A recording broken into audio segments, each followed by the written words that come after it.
श्रीमद कुंज विहारे नमः। श्री स्वामी हरिदासो विजयतेतराम। गोपियों का भजन कैसा होता था भैया? गोपियों को भजन करने का अवकाश ही कहाँ। वे तो अपने प्राण प्यारे के प्रेम में ऐसी उन्मत्त कि कौन बैठे आसन पर, कौन माला ले, जिसे देह सुध ही नहीं हो वह क्या भजन करेगा। किंतु उनका यह जो प्रेम है ना, यह भजन की सर्वोच्च अवस्था है। इसीलिए नारद भक्ति सूत्र में कहा गया है, प्रेम कैसा यथा ब्रज गोपिका नाम। ये प्रेमा भक्ति की आचार्य हैं ये ब्रज गोपियां।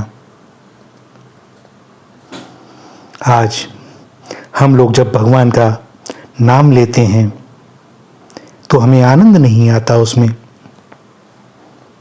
और इसका कारण यही है कि भगवत नाम हमें प्रिय नहीं है। और नाम प्रिय इसलिए नहीं है क्योंकि हमारा भगवान में प्रेम नहीं है। भगवान में प्रेम होता है तो उनका नाम भी प्यारा लगता है। अपने प्यारे की प्रत्येक चीज प्यारी लगती है, कहीं कहीं तो अपने प्यारे से भी बढ़कर प्यारी लगती है। लौकिक संबंध में भी हम जब देखते हैं, कोई बच्चा बड़ा हो गया, कोई नौकरी करने किसी अन्य शहर में चला गया, तो माता पिता उसके कक्ष को, उसकी हर वस्तु को बड़ी सावधानी से रखते हैं। ये बेटे की है, बेटा भले ही 5 साल ना आए, लेकिन उस वस्तु को देखने से ही उन्हें लगता है कि वह यहीं पर है, और उसकी स्मृति उनके नेत्रों के सम्मुख सजीव हो जाती है। हर वस्तु को हाथ लगाते हैं तो मानो उसी नहीं का स्पर्श हुआ। जब घर में कोई उनका नाम ले या उसके विषय में कोई बात करे तो हृदय में अनायास ही प्रेम उमड़ने लगता है। उसके पहने हुए वस्त्र, उसके पहने हुए जूते तक प्यारे होते हैं। जब लौकिक प्रेम की वैसी बात है तब भगवत प्रेम के विषय में तो कहा ही क्या जाए। अक्रूर जी श्री भगवान के चरण चिन्हों को देखकर तन मन की सुध भूल जाते हैं, और ब्रज रसिक जब श्री धाम वृंदावन में ब्रज रस का स्पर्श करते हैं तो उन्हें लगता है मानो श्री प्रियालाल का ही स्पर्श मिला, रसिकों का ही स्पर्श मिला, उन्हीं की गोद में खेल रहे हैं। एक अनोखा आनंद मिलता है। प्रेम और आनंद का अविनाभावी संबंध है। जहां प्रेम है वहां आनंद है ही। इसी से गोपियों के प्रेम का महत्व है। भगवान श्री कृष्ण और श्री राधा रानी इसी प्रेम और आनंद के मूर्तिमान रूप हैं। भगवान का जो आनंद स्वरूप है वही श्री किशोरी जी हैं, और श्री किशोरी जी के प्रेमास्पद भगवान हैं, और भगवान की प्रेमास्पदा श्री राधा किशोरी हैं। प्रेम का स्वभाव है तत् सुखे सुखित्वम, प्रेमास्पद के सुख में सुखी होना। और यही सबसे बड़ा अंतर है काम और प्रेम में। काम में स्वसुख की इच्छा होती है और प्रेम में प्रीतम के सुख की। श्री किशोरी जी श्री कृष्ण को सुख पहुंचाने के लिए ही अवतीर्ण हुई हैं, और अपनी सेवा से श्री कृष्ण को आनंद में होता हुआ देखकर परम सुखी होती हैं। इधर श्री किशोरी जी को सुखी देखकर श्री कृष्ण के सुख की वृद्धि होती है, और श्री कृष्ण के सुख की वृद्धि से श्री किशोरी जी का सुख और भी बढ़ जाता है। इस प्रकार एक दूसरे के आनंद से दोनों का आनंद उत्तरोत्तर बढ़ता ही रहता है। यह उत्तरोत्तर बढ़ने वाला आनंद ही भगवान का नित्य रास है। प्रेम में यही तो विलक्षणता है, इसमें कहीं अहम नहीं होता। प्रेम का स्वरूप ही है प्रतिक्षण वर्धमानम। प्रेमास्पद का सुख ही अपना सुख है, चाहे उसके वह सुख के लिए हमें कितने ही कष्ट क्यों न सहने पड़े, तथापि उनकी कोई परवाह नहीं होती, कोई भी कष्ट दुखी नहीं करता, क्योंकि प्रीतम को सुख मिल रहा है और वही सुख हमें वापस उनको देखने से, भावना से मिल रहा है। प्रेमी चातक की भावना करता है, जो घन बरसे समय सिर, ज्यों भरी जन्म उदास, तुलसी याचित चातक ही तऊ तिहारी आस, रटत रटत रसना लटी, त्रषा सूख गए अंग, तुलसी चातक प्रेम को नित नूतन रुचि रंग, बरसी परुष पाहन पयद, पंख करो टूक टूक, तुलसी परे न चाहिए चतुर चातक ही चूक, चढ़त चातक चित्त कबहू प्रिय प्रयोद के दोष, तुलसी प्रेम प्रयोदि की ताते नाप न जोश। हम लोग जो संसार के दुखों से घबरा जाते हैं, उसका कारण ही यही है कि हम उसमें अपने प्रेमास्पद भगवान की रुचि को, उनके विधान को नहीं देखते। कठोर आघात में भी उनके सुकोमल कर कमल का स्पर्श का अनुभव नहीं कर पाते। परंतु भगवान का प्रेमी भक्त किसी कष्ट से नहीं घबराता, क्योंकि वह प्रत्येक वस्तु में, प्रत्येक विधान में, प्रत्येक परिस्थिति में भगवान का ही स्पर्श पाता है। वास्तव में भगवान का प्रेमी भक्त सब कष्टों से परे पहुंचा हुआ होता है। उसका संपूर्ण जीवन भगवत सेवामय होता है। वह सेवा को छोड़कर मुक्ति भी नहीं चाहता। मुक्ति तो वह चाहता है जो किसी बंधन का अनुभव करता हो, और भगवत प्रेम का बंधन तो सारे बंधनों के छूट जाने पर ही होता है, और इस प्रेम बंधन से भक्त कभी मुक्त होना चाहता भी नहीं। जो इस प्रेम बंधन से मुक्ति चाहता हो, वह भक्त कैसा। इसीलिए कहा जाता है, भगवान स्वयं कहते हैं कि भक्तजन देने पर भी मेरी सेवा को छोड़कर मुक्ति आदि को स्वीकार नहीं करते।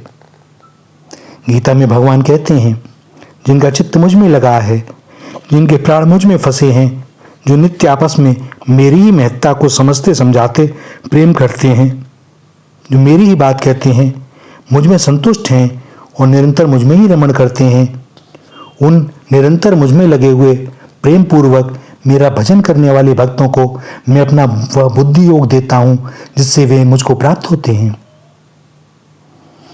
गीता के इन श्लोकों में जिस साधना की ओर संकेत है, प्रेमियों के जीवन का वह स्वभाव होता है। इसी से भगवान ने भागवत में इस बात को स्वीकार किया है कि गोपियों ने अपना मन मुझे अर्पण कर दिया। गोपियों के प्राण मदगत प्राण हैं। गोपियां मेरी ही चर्चा करती हैं, मैं ही एकमात्र उनका इष्ट हूं, मुझ में ही उनकी एकांत प्रीति है। गोपियां भगवान का नाम क्या रखती हैं? चित्त चोर। चिंतन करें, कैसा अद्भुत नाम निकाला उन्होंने, कैसा मधुर। हम सबकी भी यही कामना रहनी चाहिए कि भगवान हमारा चित्त चुरा लें। कुछ लोग इस चोर शब्द पर कुछ आपत्ति भी करते हैं। उनके विचार से श्रीमद् भागवत में जो चोरी, माखन चोरी आदि की बात है, वह भगवान के चरित्र में कलंक रूप ही है, पर वास्तव में ऐसी बात है नहीं। पहली बात तो यह कि उस समय भगवान बालक स्वरूप थे, इसलिए उनकी चोरी आदि की प्रवृत्ति किसी दूषित बुद्धि के कारण नहीं मानी जाती। वह केवल उनकी बाल सुलभ लीला ही थी। परंतु वास्तव में सत्य कहा जाए तो क्या कोई यह कह सकता है कि भगवान श्री कृष्ण ने कभी किसी ऐसी गोपी का माखन चुराया था जो ऐसा चाहती ही ना थी? गोपियां तो अच्छे से अच्छा माखन निकालकर ऐसी जगह रखती थीं जहां भगवान का हाथ पहुंच सके, और वह हृदय की अत्यंत उत्कट इच्छा के साथ प्रतीक्षा करती रहती थीं कि कब प्यारे श्याम सुंदर आवें और हमारी इस समर्पण पद्धति को स्वीकार कर अपने मित्रों के सहित इस माखन का भोग लगावें और हमारी सेवा को सफल करें, और हम कब उस मधुर झांकी को देखकर कृतार्थ हों। यही तो उनकी प्रेम साधना थी। इन गोपियों की महिमा का वर्णन कौन कर सकता है, जो निरंतर चित्तचोर श्याम सुंदर की झांकी के लिए उत्सुक रहती थीं और पलकों का दर्शन असह्य होने के कारण पलक बनाने वाले ब्रह्मा जी को कोसा करती थीं। गोपियों की इस प्रेम निष्ठा के विषय में भागवत में कहा गया है, जो ब्रज युवतियां गौओं को धोते समय, धान आदि कूटते समय, दही बिलोते समय, आंगन लीपते समय, बालकों को पालना झुलाते समय, रोते हुए बच्चों को लोरी सुनाते समय, घरों में झाड़ू देते समय प्रेम पूर्वक मन से आंखों में अश्रु भरकर गदगद वाणी से श्री कृष्ण का नाम गुणगान किया करती हैं, उन श्री कृष्ण में चित्त निवेशित करने वाली गोप रमणियों को धन्य है, धन्य है। इस प्रकार गोपियों का चित्त हर समय श्री श्याम सुंदर में ही लगा रहता था। घर के सारे कार्यों को करते हुए भी उन्हें अपने प्रीतम श्री कृष्ण की एक क्षण को भी विस्मृति नहीं होती थी। उद्धव ने जब गोपियों को योग की शिक्षा दी, तब उस समय उन्होंने उद्धव से यही कहा, आप उन्हें योग सिखाइए जिन्हें वियोग हो। हमारा तो श्री श्याम सुंदर के साथ नित्य संयोग है। उन्होंने उद्धव जी को समझाया, श्याम तन श्याम मन, श्याम है हमारो धन, आठों जाम उदो हमें, श्याम ही सो काम है। श्याम हिए श्याम जिए, श्याम बिनु नाही तिए, आंधे की सी लाकरी, आधार श्याम नाम है। श्याम गति श्याम मति, श्याम ही है प्राणपति, श्याम सुखदाई सो भलाई शोभा धाम है। उधो तुम भय बोरे, पाती लेके आए दौरे, जोग कहाँ रखें यहाँ रोम रोम श्याम है। गोपियां प्रतिपल प्रतिक्षण सब कुछ श्याममय ही देखती थीं। इस समय संबंध में एक प्रसंग आता है कि एक बार कई गोपियां मिलकर बैठी। उस समय एक ने पूछा कि श्री कृष्ण का रंग श्याम वर्ण का क्यों है, क्योंकि माता यशोदा और बाबा नंद दोनों ही गौरवर्ण हैं, बलदेव जी भी गौरवर्ण हैं, फिर ये अकेले सांवले कैसे हुए। एक गोपी कुछ कहती है, दूसरी कुछ कहती है, सब अपने अपने भाव प्रकट करती हैं। अंत में एक गोपी बोलती है, कजरारी अखियन में बसो रहत दिन रात, प्रीतम प्यारो हे सखी ताते सांवर गात। ओहो, आठों पहर काजल भरी आंखों में रहने के कारण ही वह काला हो गया है। कैसा प्रेम का कितना ऊंचा सिद्धांत है। कैसे महात्माओं को गीता भी परम दुर्लभ बताती है, वासुदेवः सर्वमिति स महात्मा सुदुर्लभः। किंतु यहां तो सिद्धांत ही नहीं है, प्रत्यक्ष प्रकट स्वरूप है। गोपियों की आंखों में श्याम सुंदर के सिवा और किसी का प्रतिबिंब पड़ता ही नहीं है। उनकी आंखों के सामने जो कुछ भी आता है सब साकार श्याम स्वरूप हो जाता है। बाबरी वे अखियां जर जाएं, जो सावर और छाड़ी निहारत गोरो। गोपियों का भगवान के प्रति प्रीतम भाव था। उनसे बढ़कर और कौन भगवान को प्रिय हो सकता है। चित्त भगवान में हो जाए, उस पर भगवान का स्वत्व हो जाए। ऐसा न हो कि हम उसके द्वारा भगवान का भजन करें, उस पर भगवान का ही पूरा अधिकार हो जाना चाहिए। और यह स्थितियां इन ब्रज गोपियों को प्राप्त थी। इसी से उद्धव को गोपिकाओं के पास भेजते समय भगवान उद्धव जी को समझाते हैं कि वे गोपी कौन हैं, वे करती क्या थी। वे जहां बैठती अपने प्रीतम भगवान की ही चर्चा किया करती थी, उसी का गान करती थी, उसी में संतुष्ट रहती थी और एकमात्र उसी में रमती थी। यह भगवत प्रेमियों का संग बहुत दुर्लभ है। एक सत्संग वह है जिससे चित्त शुद्ध होता है, फिर शुद्ध चित्त में ज्ञानोदय होता है और उसके पश्चात भगवत प्राप्ति होती है। किंतु यह वह सत्संग है जिसके क्षण मात्र में भी के साथ भी मोक्ष की तुलना नहीं की जा सकती। भगवत प्रेमियों का जो क्षण मात्र का भी संग है, उसके साथ हम स्वर्ग और मोक्ष की भी तुलना नहीं कर सकते। फिर साधारण मानव भोगों के विषय में तो कहना ही क्या। इसी से भक्तजन कभी मोक्ष नहीं चाहते। उनकी तो यही इच्छा रहती है कि भगवत प्रेमी मिलकर सदा प्रीतम भगवान की मधुर चर्चा किया करें। और यही गोपियों का भी सत्संग था। वैष्णव ग्रंथ में श्री राधा जी कहती हैं कि ऐसा मन होता है मेरे लाखों आंखें हों तो श्री श्याम सुंदर के दर्शन का कुछ आनंद आवे, लाखों कान हो तो श्री श्याम नाम के श्रवण का सुख मिले। भैया, यह कोई कल्पना की बात नहीं है। प्रेम होता ही ऐसा है। जिस दिन हमें भगवान से प्रेम हो जाएगा, उस दिन उनका नाम हमें इतना प्राण प्यारा होगा कि वह हमारे जीवन का सबसे बढ़कर आवश्यक बन जाएगा। न खाना भावेगा, न पीना, न सोना, न आराम। जब तक हमारा भगवान में प्रेम नहीं है, तभी तक हमें माला आदि की आवश्यकता है। प्रेम होने पर तो प्रीतम के नामोच्चारण मात्र से हमारा रोम रोम नाच उठेगा। हम अपने प्रीतम के प्रेम में इतने उन्मत्त हो जाएंगे कि हमारे रोम रोम से भगवान नाम की ध्वनि होने लगेगी। फिर यह जानने की इच्छा कभी नहीं होगी कि मैंने कैसा कीर्तन किया। यथार्थ कीर्तन का यही स्वरूप है। वर्तमान में हम जैसे लोग जो कीर्तन भी करते हैं या भगवान नाम लेते हैं, सभी की ऐसी लोकेरना रहती है कि कोई कहे कि आपने बहुत सुंदर कीर्तन किया, आप बड़ा रस में नाम लेते हैं। अभिप्राय यह कि कीर्तन करते समय हमारा लक्ष्य यह नहीं होना चाहिए कि सुनने वाले लोग हमारे कीर्तन को अच्छा कहें, बल्कि लक्ष्य यह होना चाहिए कि हम उस कीर्तन के साथ भगवान नाम के साथ तन्मय हो जाएं। द्रौपदी ने जब एक नाम लिया कि भगवान प्रकट हो गए, परंतु हुए उसी समय थे जब उसने सबका आश्रय छोड़कर परम निर्भरता से भगवान के नाम को पुकारा। भगवान नाम का आश्रय लेने वालों को सदैव अपने अंतर में यह देखते रहना चाहिए कि हमारे अंदर दैवी संपत्ति बढ़ रही है या नहीं। यदि दैवी संपत्ति की वृद्धि दिखाई ना दे तो समझना चाहिए कि हमारे भगवान नाम कीर्तन में नामापराध भी शामिल हैं। भगवत जन से दैवी संपत्ति की वृद्धि होनी ही चाहिए। जिस प्रकार भगवत प्रेमी में दैवी संपत्ति होना अनिवार्य है, उसी प्रकार दैवी संपत्ति भी बिना भगवत प्रेम के टिक नहीं सकती। देवर्षि नारद कहते हैं कि भगवान नाम में विलक्षण शक्ति है, उससे भगवत प्रेम की स्वाभाविक वृद्धि होती है और भगवत प्रेम में दैवी संपदा का पूरा प्राकट्य होना ही चाहिए।